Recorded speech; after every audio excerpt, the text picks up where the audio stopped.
Ang pagbasa sa banal na ebanghelyo ayon kay San Lucas.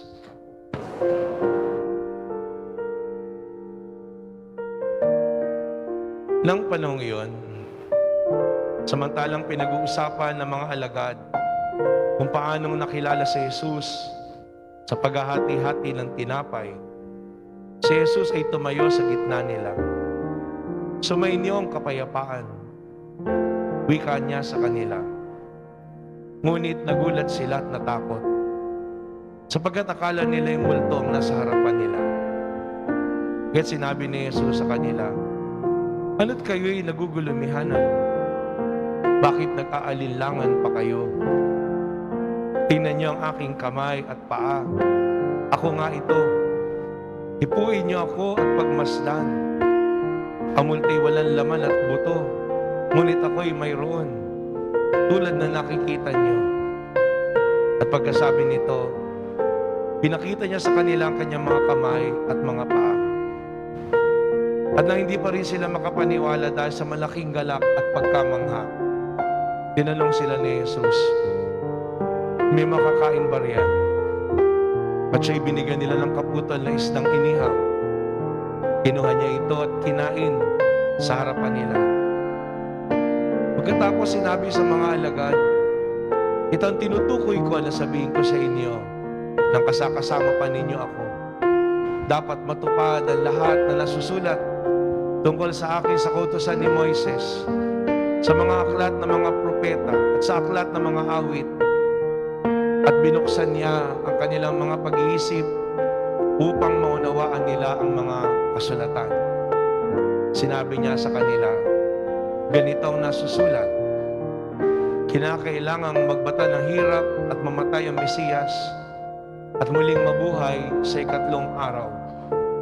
Sa kanyang pangalan, ang pagsisisi at kapatawaran ng mga kasalanan ay dapat ipangaral sa lahat ng bansa magmula sa Jerusalem. Kayo ang mga saksi sa mga bagay na ito." Ang mabuting balita ng Panginoon. Magandang umaga po sa inyong lahat. Ngayon ay nasa ikatlong linggo na po tayo ng Pasko ng muling pagkabuhay ng Panginoon. Ang ebanghelyo na pinagninilayan po natin, kahawig na narinig nating ebanghelyo po na nagdaang linggo. Dahil kung papansinin niyo po, last week, ang ebanghelyo natin ay galing kay San Juan. Pero ngayon, ang ebanghelyong pinahayag po sa atin sa parehong tagpo ay mula naman po kay San Lucas. Dito, marahil kaya nakalagay pa rin ang ebanghelyo na ito para lalong bigyang diin para sa atin na maunawaan natin ang katotohanan ng muling pagkabuhay ng Panginoon. At bakit hirap unawain ang mga alagad, ang mga bagay na ito, at ano ang hamon? Una, makita po natin napakatyaga ng Panginoon na magpaliwanag na siya'y buhay. Pagbabalikan po natin ang mga pagbasa, laging sinasabi, akala ng mga alagad siya'y multo, akala ng mga alagad hindi siya mabubuhay, nalulungkot sila, nalulumbay kasi inisip nila ang Panginoon patay, ninakaw yung kanyang bangkay. At ito ang Panginoon lumilitaw sa tinatawag na niluwalhating katawan ng Panginoon. Glorified body. Dito pinauunawa sa atin ang niluwalhating katawan ay hindi na katulad ng katawan natin habang tayo nabubuhay. Ano nga ba talaga ang itsura ng Panginoon? Pwede nila kagad makilala. Pero ang isang pinagkakilanlan nila, naniwala sila na yun nga talaga ang Panginoon, ay nandun yung mga sugat sa kamay ng Panginoon. Ano nga kaya ang itsura natin pagka tayo na yung bubuhayin muli ng Panginoon? Diba? Tinan mo nga yung katabi mo. Ano kaya itsura niyan pag yan niluwalhati na? May tigyawat pa kaya? Siguro. Kung yung sugat ng Panginoon, nanatili dun yun pa. Pero mapapansin po natin, iba yung niluwalhating katawan na ito ng Panginoon. Bakit? Kasi hindi na siya nalilimitahan ng panahon, ng lugar. Kaya nga nagugulat yung mga alagad, akala nila multo, bakit? Mawawala, lilitaw. Tatago sa dingding. Tapos makikipag-usap sa kanila. At para nga kumbinsihin sila na talagang buhay siya, kukuha pa ng kaputol na isda ang Panginoon. Pero hindi lamang napakaganda po na ito yung niliwalhating katawan ng Panginoon, na muli siya nabuhay. Kung babalikan natin ang mga kwento tungkol sa muling pagkabuhay ng Panginoon, ang mga pagpapatotoo tungkol dito, hindi nila namamalayan nandun ang Panginoon. Sinasamahan sila sa paglakad, kinakausap sila, tinuturuan sila. At ngayon, nagpapatuloy po yan sa banal na Eucharistia. Patuloy tayong inaaralan ng Panginoon. Patuloy na nakikipaghati ng tinapay ang Panginoon sa atin sa tuwing pinagdiriwang natin ang banal na misa. At yan ang pinagpapasalamat natin sa katotohanan ng muling pagkabuhay ng ating Panginoong Jesucristo. Dahil hindi lamang siya muling nabuhay, siya'y tunay na buhay, siya'y laging kapiling natin, siya'y laging sumasama at ginagabayan tayo sa buhay natin sa bawat araw. Ikalawa, maganda pong tingnan din natin anong dahilan kung bakit hirap silang paniwalaan.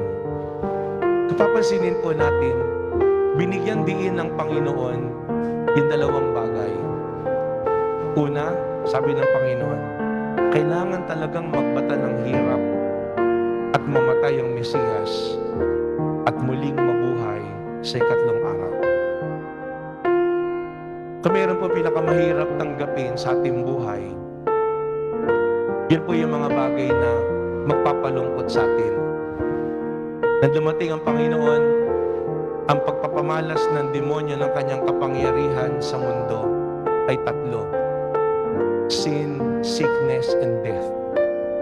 Ang tatlo na yan, lahat ng yan ay nasa kapangyarihan ng demonyo dahil bunga ng kasalanan. Ang kasalanan mismo na nagagawa na masama, ang sakit, at ang kamatayan. Pero nang dumating ang Panginoon, nang lumakad siya sa mundo na ito, na magkatawang tao siya, pinagtagumpayan niya lahat yun. Pinakita niya habang nabubuhay siya, nakapiling ang mga alagad. Ang mga kasalanan, pinatawad niya. Kaya nga kino-question siya ng mga Pariseo, sino siya para magpatawad? Ang sakit, pinagagaling niya. Lahat na inilapit sa kanya, pinagagaling niya. At sa huli, ang kamatayan. Ang kaibigan niya si Lazaro, binuhay niya. Yung nadaanan niyang binata na namatay na anak nung kaisa-isa nung balo, binuhay niya. Na hindi nag-request yung ina. Dama ng Panginoon kung ano yung pangangailangan ng balo na yon. Nga lang ang pagtatakhan po natin na dumating sa pagkakataon sa Panginoong Jesucristo, ang lahat ng iyan, dinaanan niya. Bagamat wala siyang kasalanan, tinubos niya tayo sa kasalanan, namatay siya para sa ating kasalanan. Ang krus, yun po yung pinaka-capital punishment para sa kasalanan natin. Sa sakit, walang sakit tayong alam ang Panginoon. Bagamat ang Panginoon mahilig kumain, di naman sinabing naging diabetic ang Panginoon, saka hypertensive, kaiinom at kakakain. Pero ang sakit na dinanas ng Panginoon higit sa lahat. Dahil dagdag pa yung hirap na dinanas niya, yung kalooban. Dahil yung kanyang mga minahal, siya'y tinakwil, siya'y pinagtaksilan, siya'y tinalikuran, siya'y pinapatay. Pero hindi nadaig ang Panginoon. Sa krus, ang mga unang salita hanggang sa huli na binitawan ng Panginoon ay pag-ibig at pananampalataya. At sa huli, ang kamatayan. dinanas niya. Kaya nga, bigong-bigo yung mga apostol. Kasi talagang ang buong pag-aakala nila, ang Panginoon na yung magiging hari na tagapagligtas, ang manunubos. Kaya, yun yung mahirap. At sa lahat ng yan, sa muling pagkabuhay ng Panginoon, yan ang maririnig lagi natin sasabihin ng Panginoon.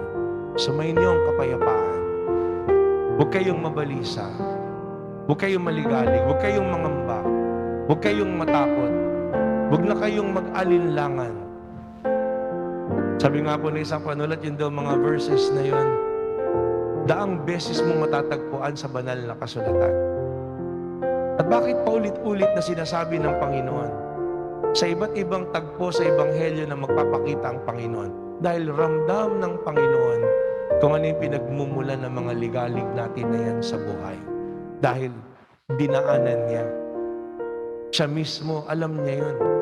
Kung maaari nga lang, hindi siya uminom doon sa kopa na yun, kung maaalala niya yung dasal ng Panginoon. Pero hindi ang aking kalooban, kundi ang kalooban ng Ama. Pinanaigan niya yun. Ang pananalig natin, ang paniniwala natin, ang pagpawi natin sa mga pangamba natin agam-agam na yan.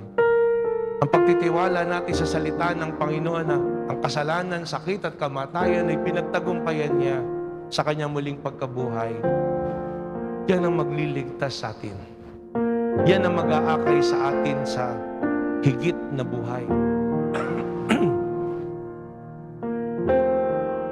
Dahil sa bahaga sa buhay natin, yung kasalanan, yung sakit, at lalong higit yung kamatayan, nagdadala sa atin yan ng pag-aalinlangan. Kaya nga po, kailangan nating tanggapin na lahat ng yan, bahagi yan ng buhay. At hindi dahil dadaanan natin ang mga bagay na yan, pinabayaan na tayo ng Diyos.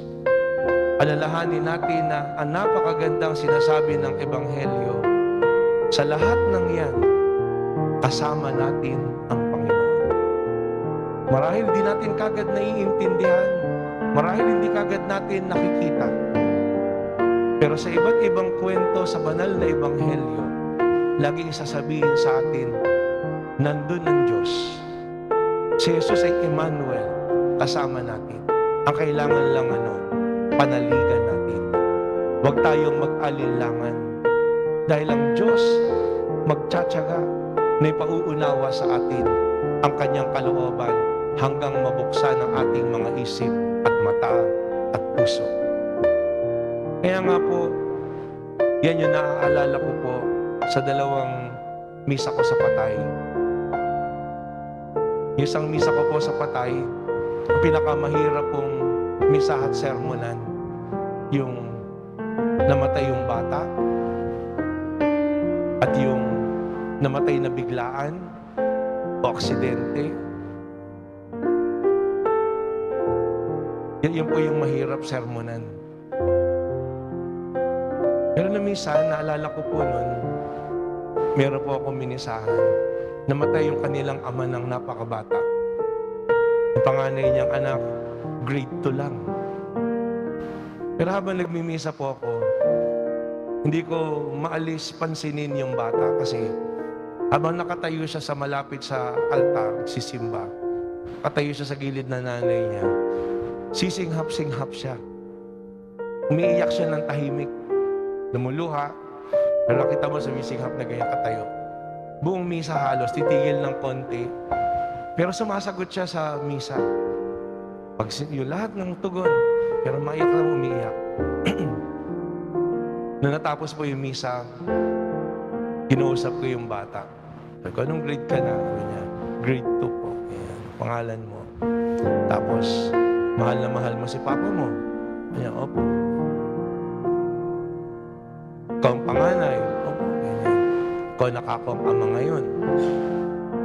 Paalagaan mo yung kapatid mo. Ikaw na ang bahala sa mama mo. Tatawa siya. Hindi ko makalimutan po yan. Bakit? Kasi normally, makita nyo, pag bata na ganoon, Makita mo, hindi na nga magsisimbe. Iiyak na lang. O magtatantrums, maglulupasay. Siya hindi. Patayo siya. Tingin ko kahit sa batang edad na yun, naiintindihan niya. At di po ako magtataka na naiintindihan niya. Bakit? Kasi pinalaki sila na malapit sila sa Diyos. Yung mag-anak na yun, nagsisimba sila linggo-linggo. Kasama nila yung mga anak nila. Naiintindihan nila kung ano yung pananampalataya. Ang mahirap, kuminsan, meron po nun namatay yung anak niya nung lindol. Hindi niya matanggap. Hindi siya nagsisimba sa kabila ng yung bahay niya. Tapat na lang, sang tawid doon sa simbahan. Dahil dinamdam niya at sinisi niya sa Diyos. Ito ang ebanghelyo sinasabi sa atin.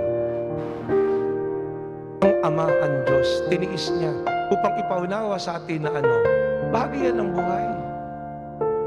Kung isipin po natin, sino bang hindi mamamatay? Sino bang hindi makararanas ng kamatayan? Dadating yun.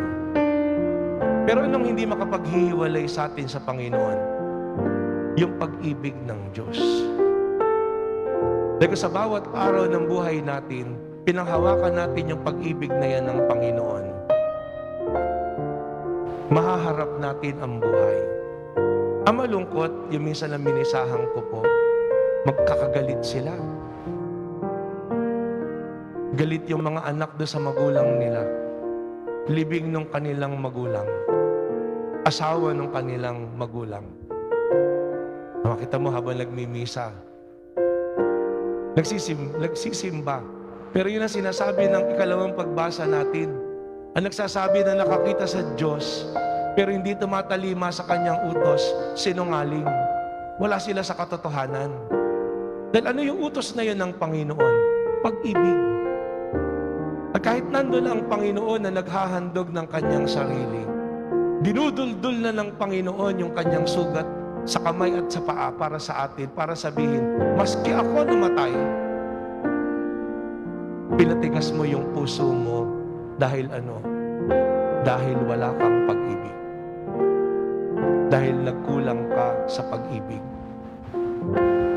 Dahil pag nandun yung pag-ibig sa puso natin, magaang yung lahat ng mga bagay. Kaya nga po yung sugat na yun ng Panginoon sa kanyang muling pagkabuhay, hindi nawala. Pinakita yun ng Panginoon para ipakita sa atin, dinaanan ko yan. At maski yung mga sugat natin na yan, hindi yan dahilan para panghinaan tayo ng loob. Dahil tayo nahihirapan, dahil tayo dumadaan sa pagsubok, dahil tayo ay nagkasakit, o dahil tayo ay namatayan o namatay. Hindi. Ang pinakamasalaga sa lahat, kasama natin ang Diyos sa lahat ng pagkakataon. Nandun ang Espiritu Santo para tayo gabayan. Nandun ang Ama na nakatunghay sa atin. Doon nga po sa isang reflection ni Father Hasson, sabi niya, with our faith in the resurrection, test becomes a testimony. Pag nandun yung pananampalataya natin, yung pagsubok, nagiging patotoo. A test becomes a testimony. A mess becomes a message. Sino ba hindi nagkakasala? Sino ba hindi nagkakamali?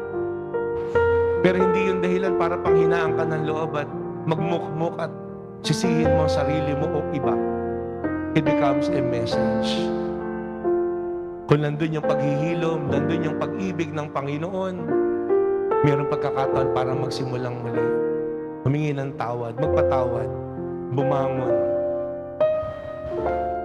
Trials, they become triumphs.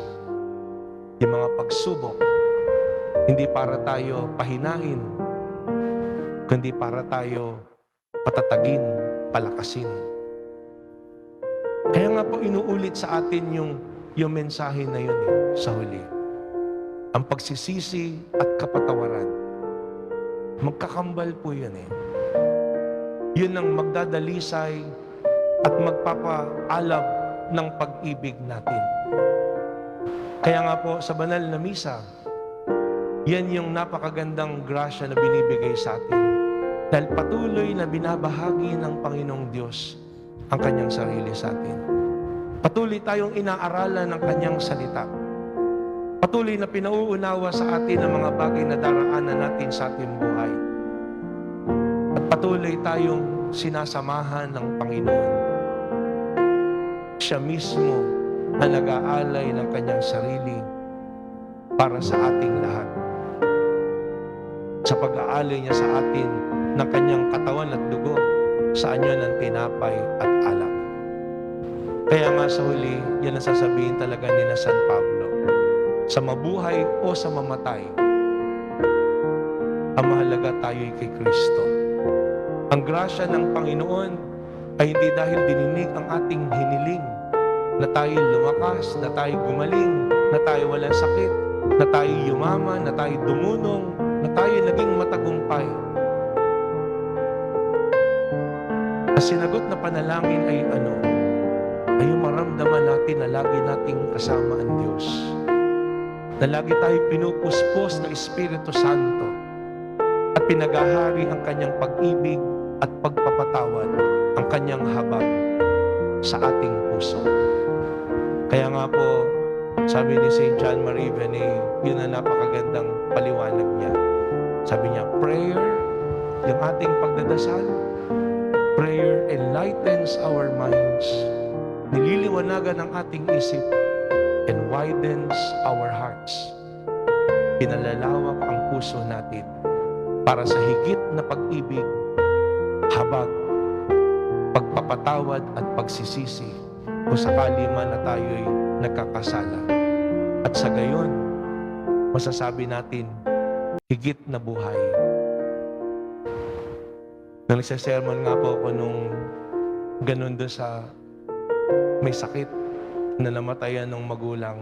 Sabi niya, Father, 34 lang po yung anak ko. Nasagot ko kagad sa kanya, si Jesus nga po ako, 33. Tapos saka ko naalala, sabi ko, yung kapatid ko nga po ako, 21 eh. Nung mamatay, yung sumunod po sa akin. And then, sabi nila, pag nagpari ka, oh, blessing yan. Paano naging blessing yan? Namatayan ako ng kapatid. Tapos, namatay po yung kapatid ko, May 19. Fiesta natin ngayong taon nito. Pentecost. Hindi ko makalimutan po yun kasi serve ako kay Bishop, may kumpil siya. Tapos, yung mga mama at papa ko, galing sa prosesyon. Pag-isipin po namin, babalikan ko yung mga panahon na yun. Yun din yung tanong ko, ano nga bang ibig sabihin nito? Pero sa bandang huli, pagkaraan ng maraming taon, babalikan natin yung mga karanasan na yan at sasabihin natin lahat, marunong ang Diyos. May awa ang Panginoon. May tunay na kalooban ng Diyos. Bakit?